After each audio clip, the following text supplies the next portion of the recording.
वो सपना चौहान की जो मेंटल स्थिति है उसमें असर पड़ता है।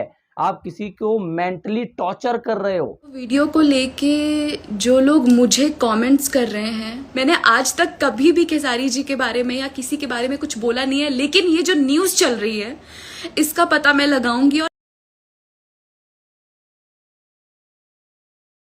खेसारी लाल यादव जी को खत्म करने की साजिश की जा रही थी और उसके पीछे सपना चौहान को बताया जा रहा था। जी हाँ दोस्तों, कल एक यूट्यूबर है, बहुत बड़े न्यूज रिपोर्टर है, कुछ साल पहले वो जेल में भी रह के आए हैं, कुछ केस वेस हुआ था उनके साथ। वो कल एक वीडियो डालते हैं कि भैया खेसारी लाल यादव जी को कुछ लोगों से खतरा है। अब वो वीडियो आधे घंटे में डिलीट हो जाती है और वो वीडियो मैं देख भी नहीं पाता हूँ। अब वो वीडियो डिलीट हो जाती है और उसके बाद जो बवाल होता है, उसके बाद खेसारी फैंस जाते हैं सपना चौहान के इंस्टाग्राम अकाउंट पर और उनके पोस्ट के नीचे बहुत सुंदर सुंदर बातों से खेसारी लाल यादव जी के फैंस सपना चौहान को गालियां देने लगते हैं। आप स्क्रीनशॉट देख सकते हैं यहाँ पर।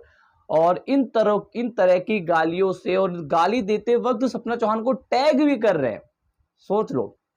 अब ये सब होने के बाद भैया सपना चौहान सह नहीं पाती है और उसके बाद वो सपना चौहान ने खेसारी जी को अनफॉलो क्यों किया, बात और गंभीर हो जाती है। फिर खेसारी फैंस और भड़क जाते हैं और सपना चौहान को गाली देने लगते हैं और उनको टैग करने लगते हैं। उसके बाद होता है कि भैया कल रात को सपना चौहान अपने इंस्टाग्राम पर लाइव आती हैं और लाइव आकर सारी चीजें क्लियर करती हैं। वो ये भी कहती है कि भैया जिस बंदे ने उस यूट्यूबर को ये न्यूज दी है मैं उसके ऊपर केस करूंगी और अगर ये बिना बात की न्यूज निकलती है तो उस यूट्यूबर के ऊपर भी केस होगा, क्योंकि बिना बात के न्यूज बनाना वो भी इतने गंभीर मुद्दे पर कहीं ना कहीं एक गलत बात है। क्योंकि अब वो सपना चौहान की जो मेंटल स्थिति है उसमें असर पड़ता है। आप किसी को मेंटली टॉर्चर कर रहे हो। अब देखो कोई बंदा आपको टैग करके आपको गाली दे रहा है तो भैया आपके फॉलोवर्स को वो दिखेगा, आपके फैमिली मेंबर्स को वो दिखेगा, तो कहीं ना कहीं आप मेंटली टॉर्चर कर रहे हो किसी इंसान को।